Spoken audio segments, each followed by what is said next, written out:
There is a number coming later in this video. A single percentage from one small study that quietly rearranged how I see almost every dollar I have ever spent to look good. I am going to make you wait for it because it only means something after the story. So hold on to that. A number coming. For now, start here. It is the night of the party and you are alone in the bathroom, and the light above the mirror is buzzing, and on your wrist there is a watch that cost you $1,100. You did not really have $1,100. You had it the way you have the bottom stair in the dark. Your foot finds it, but your stomach drops first. You bought the watch anyway, because last month, in a meeting, a man across the table turned his own wrist to check the time, and the light caught something on it, and a small, hot feeling moved through your chest. You did not have a name for the feeling. You only knew you were tired of it. So you decided, quietly, without quite admitting you were deciding, that you were done feeling small in rooms like that. And now you are turning your wrist under the buzzing light, watching the face catch and flare, and you are already rehearsing. You tilt your arm until the dial shows. You practice the exact angle you will hold your glass at, so the watch sits just above the rim, right in the eye line. You are not planning to check the time all night. You are planning to be seen. So you go. And you hold the glass at the angle. You hold it through the toast, through the small talk, through the slow drift from kitchen to couch. And across the entire night, here is what happens. One person notices. One. A guy by the fridge says, "Hey, nice watch." And a little door in your chest swings open and warm light comes pouring out. This is what the 1100 was for. And then he says, "My brother has that one." And he turns back to his beer. And the door swings shut. That is it. That is the whole return. 4 words and the back of a head. You drive home in the dark, and somewhere on that drive it settles onto you, quiet and strange. All night you had been standing on a stage with a spotlight on you, wrist angled, performing. And when you finally looked out past the light, into the seats you had been performing so hard to fill, you saw it. The theater was almost empty, and the few people who had shown up were not even facing you. They were up on their own little stages, angling their own wrists, waiting for you to look at them. Let me give this thing its name, because once you can see it, you cannot fully unsee it, and it will save you more money than any budget ever printed. This is Money Mind, the psychology behind every dollar. And this is not another channel telling you to skip your coffee, because the watch was never about the watch. And the thing you are already half planning to buy this week, the one you are quietly justifying to yourself right now, is very often not about the thing either. It is about the seats. It is about being seen having it. We are going to talk about the most expensive audience in the world. It is invisible. It is imaginary. And most of your financial life, whether you have ever said it out loud or not, has been staged for it. We will get to why this pull lives so deep that willpower has never once beaten it. To a man in 1899 who named the whole game before your grandparents were born. To that study, with the number I promised you, that measures in cold percentages exactly how empty the theater really is. And then, at the point where most people quietly give up, to the part that turns this from expensive into something closer to heartbreaking. Because that turn is where the way out actually opens. By the end, you will be able to walk into a store, feel the old pull toward the loud, shining, expensive thing, glance up at the empty seats, and set it back down. Not out of guilt, out of clarity. Stay with me. Now, the usual advice here is basically a lecture. It wags a finger at you. It says, stop being so vain. Stop caring what people think. Just be humble. Just be authentic, whatever that means. And that advice fails every single time, for one simple reason. It treats your need to be seen like a character flaw. Something dirty you should be ashamed of and scold out of yourself. But wanting to be seen is not a flaw. It is one of the oldest wires running through you. Let me say what I mean by that plainly. For almost all of human history, your standing in the eyes of your group was not vanity. It was survival. The people the group valued got protected, got fed, got chosen when it mattered. The people the group stopped seeing drifted to the edge, and back then, the edge was death. So picture it simply. 100,000 years ago, being ignored by your tribe was not an insult. It was a slow death sentence. Your brain still runs on that old wiring. It still treats being seen as life or death, Because for almost all of the time humans have existed, it genuinely was. Which means you cannot simply decide to stop. You are not fighting a bad habit. You are fighting a survival instinct. And survival instincts do not lose to lectures. So the problem is not that you want status.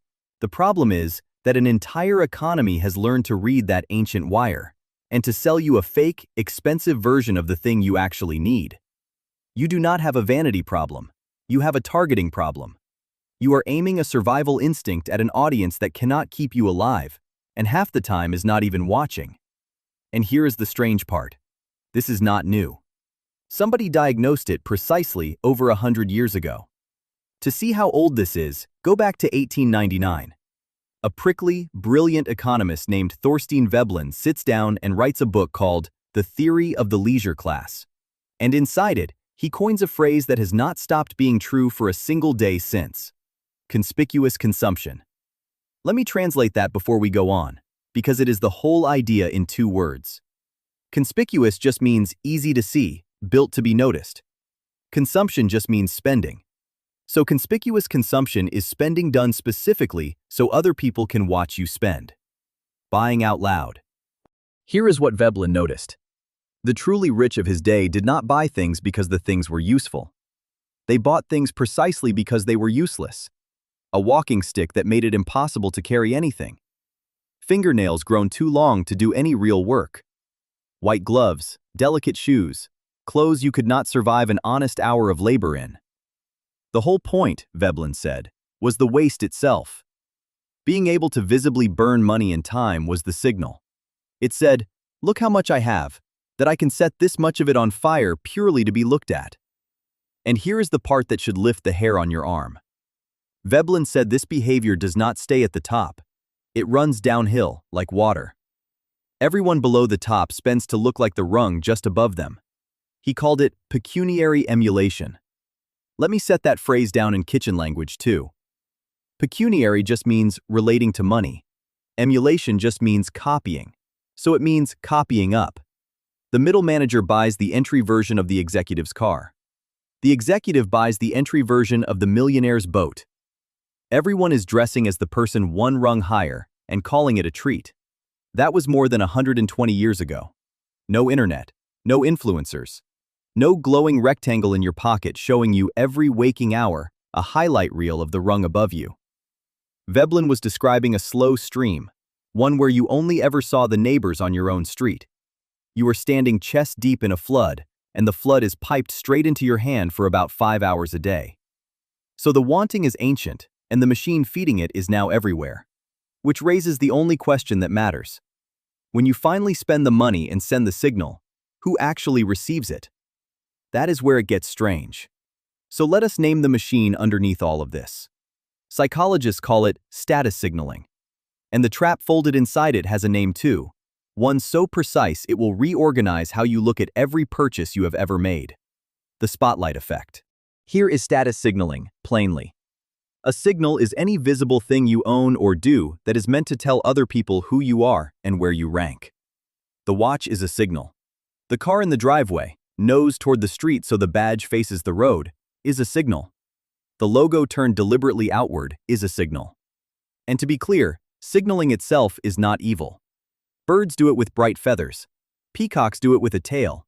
We do it with objects and labels. It is just communication, a way of saying, here is who I am. The only questions that ever matter are what it costs you, and whether anybody actually receives the message. And that second question, whether anybody receives it, is exactly where the spotlight effect quietly guts you. So let me say it as simply as I can. The spotlight effect is this. You wildly, dramatically overestimate how much other people are noticing you at all. Say it even simpler. You feel like you are walking through the world under a spotlight, up on a stage, everyone watching your every move. And you are not. There is no spotlight. Everyone around you is on their own stage, under their own imaginary spotlight, sweating their own performance, barely registering yours. You are the main character of your life. You are a background extra in everyone else's. And you are spending real money to look good in movies you are not even in. And now I can finally give you the number I promised you at the very start. Because psychologists did not just guess at this. They measured it. In the year 2000, three researchers, Gilovich, Medvec, and Savitsky, ran one of my favorite studies in all of psychology. They took a college student and made him put on a shirt almost guaranteed to draw attention. A big Barry Manilow t-shirt. Picture the single most embarrassing thing you could walk into a room of your peers wearing. That shirt.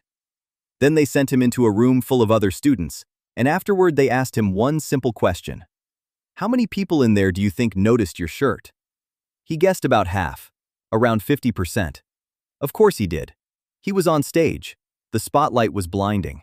Then they asked the actual people in the room, and here is the number. The real share who noticed the ridiculous shirt was about 23%. Less than a quarter. He had more than doubled the size of his own audience inside his head. And remember, that is with a shirt designed to be noticed. Now think about your watch, your bag, your car. The spotlight you have felt on you, your entire spending life, is less than half as bright as it feels, and often it is not even switched on. So let us test that on you, right now. It is a clean test, a little uncomfortable, and it works every time. Call it the invisibility test. Take the last thing you bought that you felt even slightly proud of. Now attach one rule to it. You can keep it. You can use it.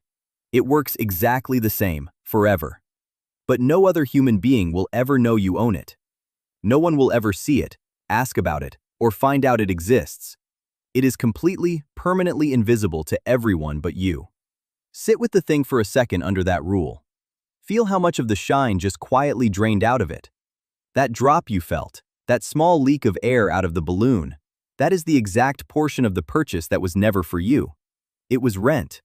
You were paying it to the audience, month after month, and the test just handed you the invoice. And notice, this test is yours now. You can run it in the store, before you buy, on the jacket in your hands. Just ask, if no one could ever see me in this, do I still want it this much? Whatever survives that question is genuinely yours. Whatever collapses was for the seats. If nothing changed, wonderful, that thing was truly yours, and you should enjoy it with a clear conscience. But most of us, if we are honest, just felt the floor shift a little. That is not shameful. That is only the machine, becoming visible for the first time. And once you can see it, you start seeing it everywhere. Because it is everywhere. It is the car. When researchers look at what people go into debt for, the pattern is blunt. We stretch furthest and borrow hardest for the things other people can see. The car in the driveway, angled so the badge faces the road, for neighbors who pass at 40 miles an hour and could not tell you its color an hour later. It is the wedding. Not the marriage, the wedding. The single most expensive day many people ever stage, thrown in large part for a room full of guests, half of whom you will not exchange a real sentence with again within 2 years. It is the phone laid face up on the table so the logo shows. The brand of the bag, turned so the letters read. The neighborhood you overpay for so the right name sits on your address. The school sticker in the back window. The bottle ordered a little too loudly so the next table hears the name. The trip that exists, if we are honest, at least partly so that it can be posted, so the seats can see where you have been. And here is the cruel little engine humming under all of it. Every one of these signals is aimed at an audience that is, 1, barely looking, because of the spotlight effect we just measured, and 2, deep inside the exact same performance you are, staging their own show, quietly hoping you will glance over at theirs. It is a theater where everyone is up on stage, and no one is in the seats. Rows and rows of performers, playing to empty chairs, each one certain they are the one being watched. You would think that is the sad part. Wasted money, empty room. It is not. Because so far we have only talked about the nights nobody is watching. What happens on the rare night somebody actually is watching is worse. Stay with me here, because this is the exact point where the whole thing turns, and it is the part almost nobody makes it to. You could live with an audience that is not watching. That is only wasted money. The darker part is what happens on the rare occasions the audience actually is watching. Researchers have run exactly this. They take the status signals, the flashy logo, the loud luxury, the obvious expensive display, and they show them to people. And they ask a simple question. What do you think of this person? And then, here is the key move. They measure whether people will actually cooperate with that person. Trust them. Team up with them. Share with them. The results are the quiet tragedy at the center of this whole thing. The people flashing status get rated, again and again, as less warm, less kind, less trustworthy. And when it comes time to actually pick a partner, someone to work with, to rely on, to build something with, people turn away from the big, obvious status signals. Let me put the mechanism in one plain sentence, because this is the lesson, not just the wound. A loud status symbol tells the people watching that you care about ranking above them, and the instant someone senses you are ranking them, they brace, and they trust you less. The logo you paid a premium to be seen inside is, to the very people whose respect you were trying to buy, quietly making you harder to trust and harder to love. So sit inside the full shape of it for a second, because it is almost unbearable once you see it whole. You spend money you do not fully have, to send a signal, to an audience that is mostly not looking. And in the thin slice of moments where they are looking, the signal often makes them like you less.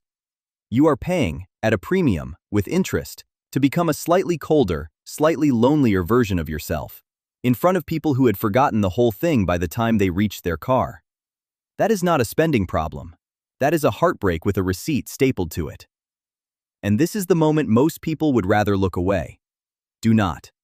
Because hidden inside that same research is the exact door out, and it is a good one. So what do you actually do? Not stop wanting to be seen. You cannot, it is welded in, and we are not going to fight your own biology. You do something better. You take that wire and you aim it at something real. 3 moves, and they go in order. Audit, trade, aim. Move 1. Audit the audience. Audit just means to inspect honestly, the way an accountant checks whether the numbers are actually real. So before you tap buy, before you carry the thing to the register, you stop and you ask one blunt question. Who, exactly, is this for? Name them. Not people, not everyone, not a vague, warm blur. A face. Picture the specific human being you are hoping will see this and think a little more of you. Then ask the follow-up that does the real work, the one that ends most purchases on the spot. Will they even notice? And will they still be thinking about it by Friday? Almost every time, one of 3 things happens. You cannot find a real face at all. Or the face you find is a stranger you will never meet again. Or it is someone whose opinion, once you say it out loud, you realize you do not even want to be ruled by. The audit does not shame you, it just turns the house lights on, so you can count the empty seats before you buy a ticket for every single one. The handle, 1 line before you buy. Name the face and the Friday.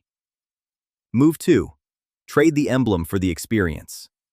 Here is the genuinely hopeful finding buried in the same research that just broke your heart, the door I promised you.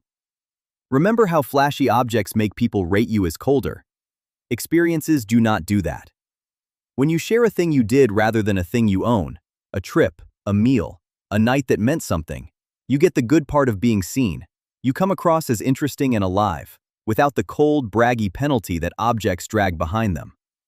So if you are going to spend to be seen at all, and you will, move the money off the emblem and onto the experience. Off the thing on your wrist, onto the thing you did with people you love. One of them buys you a stranger's 4-second glance. The other buys you a memory and a warmer place in the eyes of someone who was actually there in the room with you. The handle. Buy the memory, not the emblem. Move 3. Aim at an audience that stays. This is the one that breaks the theater for good. That ancient wire, the need to be seen and valued, was never wrong. It was just pointed at the wrong crowd. So point it at the right one. There is a tiny audience in your life, 3 people, maybe 5, who are not sitting in the cheap seats. They are up on the stage with you. They have seen you with the watch and without it, on the good day and the flat gray one, and their regard for you does not move a single inch based on your wrist. Spend on them. Show off for them by showing up. Take the 100,000 years of wanting to matter and aim all of it at the handful of people to whom you already, permanently, do. The handle. Aim at the ones on the stage. Let me put all 3 inside one ordinary Saturday, so this does not stay a theory. You are standing in the store, about to buy the jacket. $400. And it is a good jacket, it really is, but you know, if you are honest with yourself, that a big chunk of that $400 is the logo across the chest. and the version of you that people will see wearing it. So you run the 3 moves, in order, right there by the rack. Audit first. Who is this actually for? You try to name the face, and what you get back is a blur. A vague crowd. Coworkers, strangers on the train, an ex who will never once see it. No single real person who will still be thinking about it by Friday. First flag. Then trade. You notice you could take that same 400 and put it toward the weekend away you keep postponing with the 2 friends who actually know you. Same money, warmer return, and nobody in the history of the world was ever rated cold for saying, "I went somewhere good with people I love." Then aim. And it lands on you that the small handful of people whose opinion genuinely shapes your life have never once, not a single time, thought about your jacket. They think about whether you pick up the phone. So you put the jacket back on the rack. Not with gritted teeth. With something much closer to relief. You just found $400, and you walk out of that store lighter than you walked in. That is the whole practice. That is you, turning around to face the empty seats, and choosing, calmly, not to perform. Now hear this next part clearly, because it is the part that matters most, and it is the part the finger-wagging advice always gets wrong. None of this means you are shallow. None of it means you were vain, or weak, or a fool for buying the watch. The wanting to be seen is not the disease. It is one of the most human things about you. It is the very same wire that makes you want to be a good friend, a good partner, someone people are quietly glad exists. You were never wrong to want to matter to other people. That longing is the best of you. It is the entire reason you are not an island. You were just handed a broken map. You were raised inside an economy with one interest, singular and relentless. To convince you the audience is enormous, that it is always watching, and that the only way to win its love is to keep buying louder and louder and louder signals. That is the lie, from start to finish. The audience is not enormous. It is not always watching. Remember the shirt, less than a quarter, and its love was never for sale at any price, because the people who could actually give it to you were never sitting in those seats to begin with. The villain here was never you, and it was never your very normal, very human hunger to be seen. The villain was a machine that found that hunger, and studied it, and monetized it, and pointed it at an empty room, and then charged you admission for every single chair. So go back to the party, the buzzing bathroom light, the $1,100 watch, and the wrist you kept angling all night for a room that turned out to be almost empty. You do not need to throw the watch away. You just need to stop letting the empty seats set your budget. Because now you know exactly what you are looking at when you feel that hot little pull to be seen. You are looking at a theater, and you have finally turned all the way around, past the spotlight, and counted the chairs. Most of them are empty. The few that are full hold people staring down at their own reflections. And the only ones who ever truly saw you were never sitting out there at all. They were standing right next to you the whole time, up in the light, close enough to touch, not watching the show, just glad you were in it. So here is the one small thing to try this week. It is tiny, and it is tiny on purpose, because tiny is the only kind that survives a real week. Just once, one time, when you feel that pull, when you are about to buy or wear or post something to be seen, stop and ask the one question out loud. Who is the audience, and are they watching? That is it. Once. If you cannot name one real person who will still care by Friday, you have not found a purchase. You have found an empty seat, asking you to pay for it. Name your real audience. It is smaller than the machine wants you to believe, and it is warmer than any object you could ever buy to try to impress it. Spend your life, and your money, on the people who are already up on the stage with you. Because you were never meant to perform for the crowd. You were meant to be seen by the few who stayed. If this names something you have felt, do 2 quiet things. Take it with you, and pass it to one person still performing for the empty seats. That is the only signal worth sending. Subscribe if you want more of the psychology behind every dollar, and I will leave you with the only line that matters. Turn around and count the chairs.